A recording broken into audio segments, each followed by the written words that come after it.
Let's fight बयानबाजी। दिल्ली से भाजपा नेता गौरव वल्लभ का बयान सामने आया है। उन्होंने कहा है कि 4 राज्यों और एक केंद्र शासित प्रदेश से आ रहे रुझानों से साफ है कि प्रधानमंत्री नरेंद्र मोदी पर जनता का भरोसा कायम है।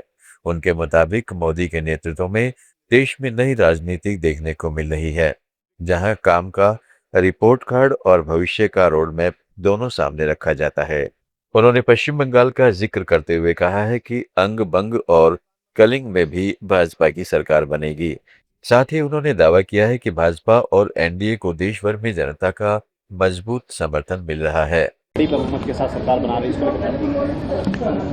देखिए, 5 राज्यों और यूनियन टेरिटरी से जो रुझान सामने आ रहे हैं, एक बात बिल्कुल स्पष्ट हो गई है कि आदरणीय प्रधानमंत्री श्री नरेंद्र मोदी जी के नेतृत्व में, सुशासन में विकसित भारत का जो सपना है, जिसको हमें साकार करना है, पूरे देश की आस्था है।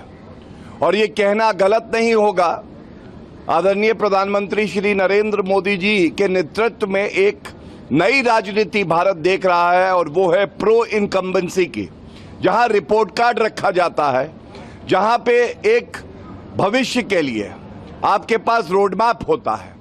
और आपने बात करी काउंटिंग एजेंट और उम्मीदवार काउंटिंग सेंटर छोड़कर न जाएं, यह भाजपा का प्लान है। मैं कल से ही बोल रही हूं, पहले उन्हें आगे दिखाया जाएगा। कई जगह उन्होंने काउंटिंग को बंद कर रखा है। कल्याणी में ऐसी मशीनें मिली हैं जहां कोई मेल नहीं है। सेंट्रल फोर्स के जरिए हर तरफ से टीएमसी पर अत्याचार हो रहा है। एसआईआर के जरिए उन्होंने वोट लूटने की कोशिश की और अब भी 100 से ज्यादा सीटों पर हम आगे हैं, जिसे बताया नहीं जा रहा है। सब गलत बताया जा रहा है। पूरी तरह चुनाव आयोग अपनी इच्छा से काम कर रहा है और उनके साथ सेंट्रल फोर्स भी है। सेंट्रल फोर्स के साथ पुलिस भी काम कर रही है। मैं पार्टी कार्यकर्ताओं को कहती हूं कि मन खराब करने की जरूरत नहीं है। आप सूर्यास्त के बाद जीतेंगे। 2 से 4 राउंड की गिनती हुई है। 14 से 18 राउंड तक गिनती होती है। हम जीतेंगे, किसी को डरने की कोई जरूरत नहीं है। সবাইকে নমস্কার জানিয়ে বলছি, প্লিজ দয়া করে কেউ কাউন্টিং এজেন্টরা এবং প্রার্থী ক্যান্ডিডেটরা তারা ভোটিং এলাকা ছেড়ে আসবেন না। স্ট্রং রুমে যেখানে কাউন্টিং হচ্ছে, মানে সেন্টারে, সেখান ছেড়ে কেউ আসবেন না। এটা বিজেপির প্ল্যান। প্রথম 2-3 রাউন্ডে আমি কালকে থেকেই বলছি যে ওদেরগুলো আগে দেখাবে, আমাদেরগুলো পরে দেখাবে। এবং অনেক জায়গায় 2-3 রাউন্ড কাউন্টিং করার পরে প্রায় 100টা জায়গায় কাউন্টিং বন্ধ করে রেখে দিয়েছে। এবং কল্যাণীতে ধরা পড়েছে 7টা মেশিন, যেখানে কোনো মিল নেই। এটা টোটাল ফোর্সফুলি সেন্ট্রাল ফোর্সকে দিয়ে চারিদিকে তৃণমূল কংগ্রেসের উপর অত্যাচার করছে, অফিস ভাঙছে, জোর করে দখল করছে। এসআইআর নামে আপনারা দেখেছেন ভোট লুট করেছে যাতে যে সিটগুলো জিততে পারে। কিন্তু এখনও এমন 70টা সিট আছে, 100টা সিট আছে যেগুলো আমরা এগিয়ে আছি, সেগুলো বলছে না। টোটালটাই মিথ্যে নিউজ খাওয়াচ্ছে। আগে ডিআইসিও এই খবরগুলো দিত, কিন্তু তাকে কালকে চেঞ্জ করে দেওয়া হয়েছে। টোটালটাই ইলেকশন কমিশন নিজের ইচ্ছেমতো খেলছে, এবং সাথে কেন্দ্রীয় বাহিনীকে নিয়ে। এবং আমাদের পুলিশরা টোটাল মাথা নত করে কেন্দ্রীয় বাহিনীর আন্ডারে কাজ করছে। সুতরাং আমি আমাদের কাউন্টিং এজেন্টদের, আমাদের সমস্ত পার্টির কর্মীদের বলবো, অত মন খারাপ করার কারণ নেই। আমি বলেছিলাম সূর্যাস্তের পরে আপনারা জিতবেন। 3 রাউন্ড 4 রাউন্ড কাউন্ট হলেও এটা 14 রাউন্ড থেকে 18 রাউন্ড কাউন্ট হয়, তখন আপনারা জিতবেন। Wait and see, watch. আমরা সবাই আপনাদের সাথে আছি, আপনারা কেউ ভয় পাবেন না, নিশ্চিন্তে থাকুন। আমরা বাঘের বাচ্চার মতো লড়াই করে যাব। कोलकाता से पश्चिमी बंगाल भाजपा अध्यक्ष समीक भट्टाचार्य का बयान सामने आया है। उन्होंने कहा है कि इस बार चुनाव असल में जनता ने खुद लड़ा है। उनके मुताबिक यह सिर्फ राजनीतिक दलों के बीच मुकाबला नहीं था, बल्कि जनता बनाम सरकार की लड़ाई बन गई थी। इस बयान के जरिए उन्होंने संकेत दिया है कि लोगों में बदलाव की इच्छा और नाराजगी दोनों दिखाई दे रही है, जिसने चुनाव को एक अलग दिशा दी है। মানুষ বেরিয়ে পড়লে আমি কি করতে পারি? মানুষই তো নির্বাচন করেছে, প্যাটার্ন তো আমাদের হাতে ছিল না। এই নির্বাচন যা বলবো দুপুর 2টোর পরে বলবো। ঠিক 2টোর পরে এই নির্বাচন মানুষ লড়েছে, এই লড়াই মানুষের সঙ্গে শাসক দলের লড়াই। যা বলার मुर्शिदाबाद पश्चिमी बंगाल से आम जनता उन्नयन पार्टी के प्रमुख हुमायूं कबीर का तीखा बयान सामने आया है। उन्होंने कहा है कि जो हुआ वह होना ही था।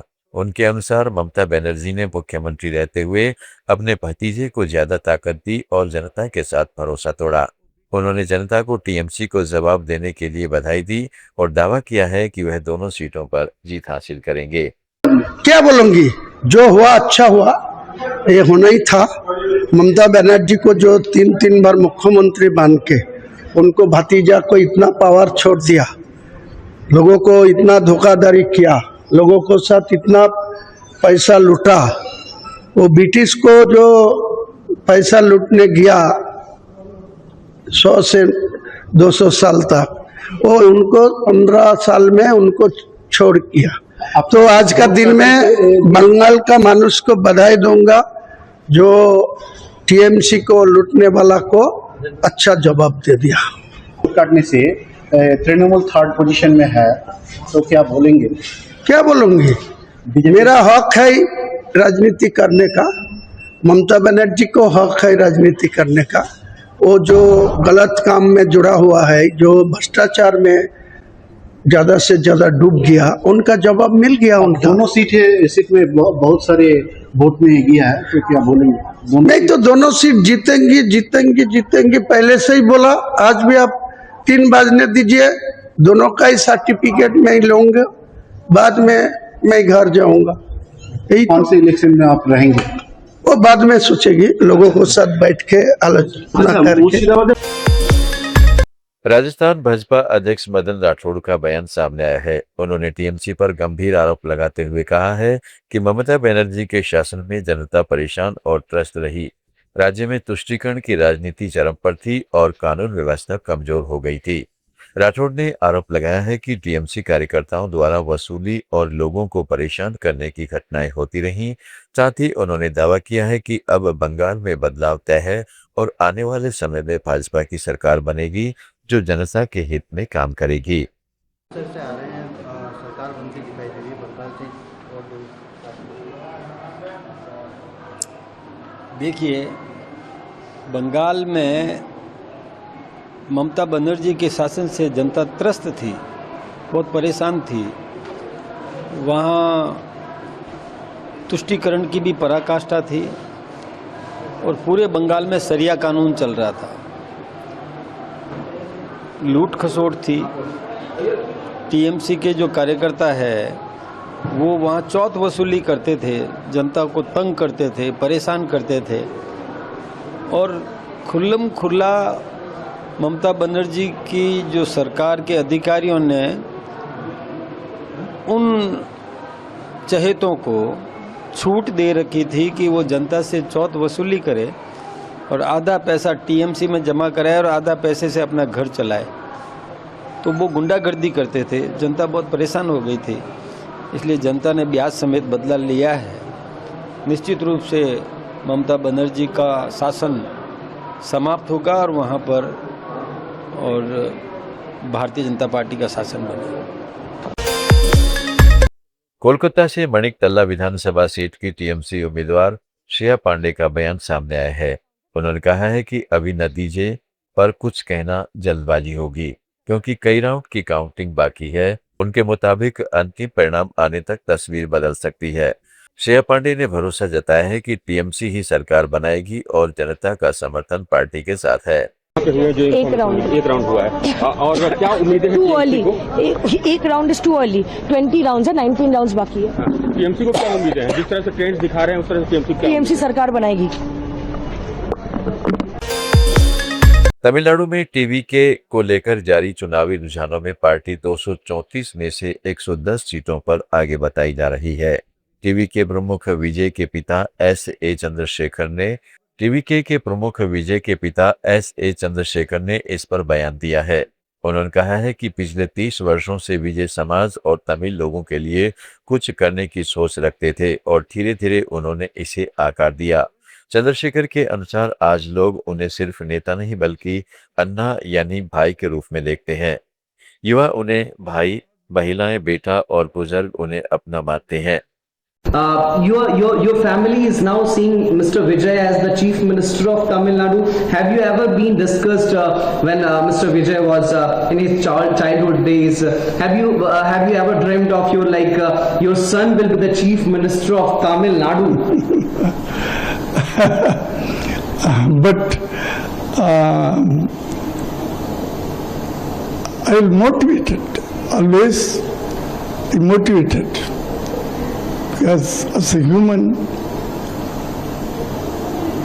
you should not be as a only artist. You must have some social thinking. So last 30 years,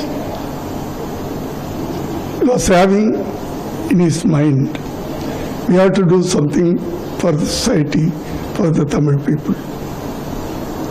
It was there in his mind last.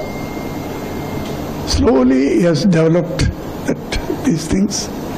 Today he is going to be the Chief Minister of Tamil Nadu. So a lot of fans of Vijay are now weeping. They are crying that Vijay Thalapathy will be the Chief Minister. He will be swearing in as the Chief Minister of Tamil Nadu. He will be representing 7.5 crore Tamil people. So how do you see it? I can see your eyes with emotions now. No,